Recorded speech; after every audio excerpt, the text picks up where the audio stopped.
പ്രിയ ക്രിസ്തുവിലെ സഹോദരങ്ങളെ സഹോദരിമാരെ, ഒരു മലയാള ഗാനത്തിൽ ഹൃദയം ഇങ്ങനെ നെടുവീർപ്പിടുന്നു. ഒരു വട്ടം കൂടി ഓർമ്മകൾ മേയുന്ന തിരുമുറ്റത്തെത്തുവാൻ മോഹം. ഒരു വട്ടം കൂടി ഓർമ്മകൾ മേയുന്ന ആ തിരുമുറ്റത്ത് നിൽക്കാനുള്ള മോഹം. ആ തിരുമുറ്റം, ആ കിണറ്, ആ നദീതീരമോ പള്ളിത്തട്ടോ, ജീവിതം ഒരിക്കൽ എളുപ്പമായും മനോഹരമായും വിശുദ്ധമായും തോന്നിയിരുന്ന ആ ഇടം. ഇടയ്ക്കൊക്കെ നമ്മളൊക്കെ ഇങ്ങനെ ചിന്തിക്കാറുണ്ട്, ഒരിക്കൽ കൂടി ആ സ്ഥലത്ത് നിൽക്കാൻ കിട്ടിയാൽ ദൈവത്തോടും കൂട്ടുകാരോടും എൻ്റെ യഥാർത്ഥ ഞാനിലോടും അടുത്തായിരുന്ന ആ നിമിഷത്തിലേക്ക് തിരിച്ചു പോകാമായിരുന്നെങ്കിൽ. അത്തരമൊരു തിരുമുറ്റ നിമിഷം തന്നെയായിരുന്നു യേശുവിൻ്റെ രൂപാന്തരത്തിൻ്റെ പർവ്വതം. യേശു പത്രോസിനെയും യാക്കോബിനെയും യോഹന്നാനെയും എടുത്ത് ഉയർന്ന പർവ്വതത്തിൽ കൊണ്ടുപോയി. അവരുടെ മുമ്പിൽ രൂപാന്തരപ്പെട്ടു. മുഖം സൂര്യനെപ്പോലെ തിളങ്ങി, വസ്ത്രം വെളിച്ചം പോലെ വെളുത്തു. മോശയും എലിയാവും അവനോട് സംസാരിക്കുന്നു. പത്രോസ് അതിൽ വിങ്ങിപ്പോകുന്നു. അവൻ പറഞ്ഞു, കർത്താവേ, ഇവിടെ നമുക്കിരിക്കുന്നത് നല്ലത് തന്നെ. നിനക്കൊരു കൂടാരം, മോശയ്ക്കൊരു കൂടാരം, എലിയാവിനൊരു കൂടാരം ഞാൻ ഉണ്ടാക്കാം. മത്തായി 17:4. അർത്ഥം, കർത്താവേ, ഇവിടെ നിന്നാൽ മതി. ഈ പ്രകാശനിമിഷം ഒടുങ്ങരുത്. ഒരു വട്ടം കൂടി ഓർമ്മകൾ മേയുന്ന തിരുമുറ്റത്ത് എന്നേക്കുമായി നിന്നാലായിരുന്നു. പത്രോസ് ആ പർവ്വതാനുഭവം പെർമനന്റാക്കാൻ ആഗ്രഹിക്കുന്നു. മുകളിൽ വെളിച്ചത്തിനിടയിൽ താഴത്തെ താഴ്വാരം മറന്നിട്ട്. പക്ഷേ യേശു അവരെ അവിടെ പിടിച്ചു നിർത്തുന്നില്ല. മേഘം മാറുന്നു. ദൈവസ്വരം നിശ്ശബ്ദമാകുന്നു. മോശയും എലിയാവും മറഞ്ഞുപോകുന്നു. അവൻ അടുത്തെത്തി അവരെ തൊട്ടുപറയുന്നു, എഴുന്നേൽപ്പിൻ, ഭയപ്പെടേണ്ട. എന്നിട്ടവരെ താഴേക്ക് കൊണ്ടിറങ്ങുന്നു. അവിടെ തെറ്റായ മനസ്സിലാക്കലുകളും നിഷേധവുമുണ്ട്. അവിടെ കുരിശുണ്ട്. ഇരുണ്ടുപോയ ലോകമുണ്ട്. അവർ ഇപ്പോൾ കണ്ട വെളിച്ചം അവിടേക്കാണ് വേണ്ടത്. രൂപാന്തരം യാത്രയുടെ അവസാനമല്ല, കുരിശുവഴിയിലേക്കുള്ള ശക്തികൂട്ടലാണ്.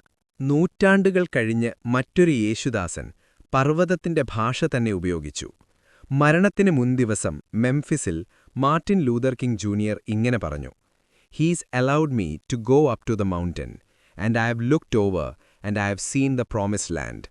I may not get there with you, but we as a people will get to the promised land. അവൻ എന്നെ പർവ്വതത്തിന്റെ മുകളിലേക്ക് കൊണ്ടുപോയിരിക്കുന്നു. ഞാൻ അവിടെ നിന്ന് നോക്കി വാഗ്ദത്തദേശം കണ്ടിട്ടുണ്ട്. ഞാൻ നിങ്ങളോടൊത്തെത്താത്തേക്കാം, പക്ഷേ നമ്മൾ ഒരു ജനമായി അവിടെ എത്തും. അവനും മൗണ്ടൻ ടോപ്പിൽ പോയിട്ടുണ്ട്. പക്ഷേ അവിടെ കുടുങ്ങിയിരിക്കാനല്ല. അവൻ താഴേക്കിറങ്ങി സാനിറ്റേഷൻ തൊഴിലാളികളോടൊപ്പം നടക്കാൻ, ഭീഷണികൾ നേരിടാൻ, നീതിക്കും മാനവികതയ്ക്കുമായി വീഥികളിലൂടെ നടക്കാൻ. ഗ്ലോറിയുടെ ദർശനം വാലിയിലെ ധൈര്യമായി തീർന്നു. നമ്മുടെ ജീവിതങ്ങളും ഇതേ പാറ്റേണിലല്ലേ? നാം ഒരു റിട്രീറ്റിലേക്ക് പോകുന്നു. ദിവ്യകാരുണ്യ സന്നിധിയിൽ നിശബ്ദമായിരിക്കുന്നു. ഒരു ലിറ്റർജി നമ്മെ ആഴത്തിൽ തൊടുന്നു. ഒരു തിരുമുറ്റ നിമിഷം നമുക്ക് ലഭിക്കുന്നു. അപ്പോൾ ഹൃദയം പതുക്കെ ചൊല്ലും, കർത്താവേ, കുറഞ്ഞതൊരു ചുടണ്ടെങ്കിലും ഇവിടെ നിന്നാൽ മതി. ഈ അനുഭവം ഒരിക്കലും അവസാനിക്കരുത്. പക്ഷേ സുവിശേഷം സ്നേഹത്തോടെ നമ്മെ പിന്നെയും താഴേക്കയക്കും. വീട്ടിലെ ചെറിയ വഴക്ക് നിറഞ്ഞ യാഥാർത്ഥ്യത്തിലേക്കും, ഓഫീസിലെ സ്ട്രെസ്സിലേക്കും, പരീക്ഷയും നഗരത്തിൻ്റെയും ചാരുമില്ലാത്ത ദിവസങ്ങളിലേക്കും. ഇവിടെയാണ് ദൈവസ്നേഹം മീറ്റും മീറ്റും ശരീരം ധരിക്കേണ്ടത്. സിനിമ പോലും ഇത് ഓർമ്മിപ്പിക്കുന്നു. ചില ചിത്രങ്ങളിൽ യഥാർത്ഥ ഇന്ത്യ ഗ്ലിറ്റർ നിറഞ്ഞ സെറ്റുകളിലോ എയർ കണ്ടീഷൻഡ് ഓഫീസുകളിലോ അല്ല, ഗ്രാമങ്ങളിലൂടെ നടക്കുന്ന സാധാരണ ജനങ്ങൾക്കിടയിലാണ്. ചെറിയ വീടുകളിലുണ്ട്. തികഞ്ഞ പൊടിയും വിയർപ്പുമായി ദിവസവും പോരാടുന്ന സാധാരണ ആളുകളുടെ ജീവിതത്തിലാണ് സത്യമായ കഥകളുള്ളത്. പരിഭാഷിപ്പിച്ചാൽ ഇങ്ങനെ പറയാം, യഥാർത്ഥ ഇന്ത്യ എയർ കൂൾഡ് മുറികളിൽ മാത്രമല്ല, വിശ്രമമില്ലാതെ വിയർക്കുന്ന സാധാരണ പണിയാളിയുടെ പൊടി പോകാത്ത കൈകളിലാണ്. അവിടെയാണ് മാറ്റവും സത്യവും ജീവനും മറഞ്ഞിരിക്കുന്നത്. അതുപോലെ തന്നെ യഥാർത്ഥ ക്രിസ്തീയ ജീവിതവും മൗണ്ടൻ ടോപ്പ് എക്സ്പീരിയൻസുകളിൽ മാത്രമല്ല, ദിനചര്യയുടെ ചുമതലകളിലും ബന്ധങ്ങളിലുണ്ടാകുന്ന കുരിശുകളിലും ചെറിയ ത്യാഗങ്ങളിലും പൊടിവഴികളിലുമാണ്. സഹോദരങ്ങളെ സഹോദരിമാരെ, നമ്മുടെ ഹൃദയം പലപ്പോഴും ആ തിരുമുറ്റത്തെ, ആ ചെറിയ ചാപ്പലിനെ, റിട്രീറ്റ് ഹൗസിനെ, പർവ്വത സാന്നിധ്യത്തെ ഒരിക്കൽ കൂടി കാണാൻ മോഹിക്കും.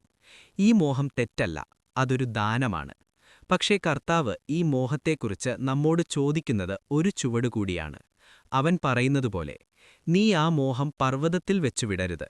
അതെടുത്തിക്കൊണ്ട് എന്നോടൊപ്പം താഴേക്കിറങ്ങൂ. നീ കണ്ട വെളിച്ചം നിന്റെ വീട്ടിൽ പ്രകാശിക്കട്ടെ, നിന്റെ ഓഫീസിൽ, നിന്റെ വാട്സാപ്പ് ചാറ്റുകളിൽ, ട്രാഫിക്കിലൂടെയും പരീക്ഷയോഗങ്ങളിലൂടെയും തെളിയട്ടെ.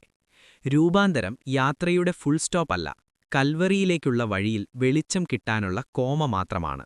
പർവ്വതത്തിൽ പ്രകാശിച്ച യേശു, താഴ്വാരയുടെ ഇരുളിലേക്കും കുരിശിലേക്കും ഇറങ്ങി നടന്ന യേശു ഇന്ന് നമ്മെയും പഠിപ്പിക്കട്ടെ, അവന്റെ വെളിച്ചം നമ്മുടെ ഓരോ ദിവസത്തിലേക്കും ഓരോ മൂലയിലേക്കും കൊണ്ടുപോകാൻ. അങ്ങനെ നമ്മുടെ രഹസ്യമായ ചെറിയ തിരഞ്ഞെടുപ്പുകൾ ലോകം തിരിച്ചറിയുന്ന ഒരു പുതിയ തിരുമുറ്റമാകട്ടെ. ദൈവം ഇപ്പോഴും നമ്മുടെ ഇടയിൽ തന്നെയുണ്ട് എന്ന സാക്ഷ്യമെഴുതുന്ന ഒരു ജീവിച്ചിരിക്കുന്ന സ്ഥലമായി. ആമേൻ.